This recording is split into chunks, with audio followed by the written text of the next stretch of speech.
5 buah drum ini menjadi bak penampungan pembakaran barang-barang ilegal milik Kantor Pengawasan dan Pelayanan Bea Cukai Tipe Madya Pabean Banjarmasin dan Kantor Wilayah Direktorat Jenderal Bea Cukai Kalimantan Selatan. Pemusnahan dilakukan karena barang-barang tersebut tidak memiliki cukai dan bekas barang kiriman pos luar negeri.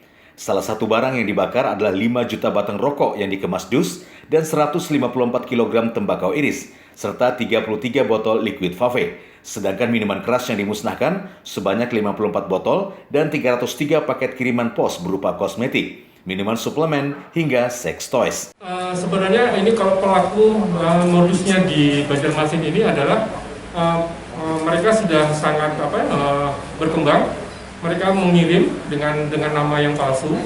Ini banyak kita tekan dari jasa titipan, banyak yang kita tekan dari titipan dengan alamat yang disamarkan. Karena tidak diketemukan dan kita telah melakukan DPO, ternyata tidak bisa ditingkatkan ke tingkat penyidikan sehingga peruntukan barangnya kita musnahkan. Pemusnahan barang yang kena cukai ilegal biasanya mereka lakukan setelah pemiliknya dipastikan tidak ditemukan, sehingga ditetapkan menjadi barang milik negara untuk dimusnahkan.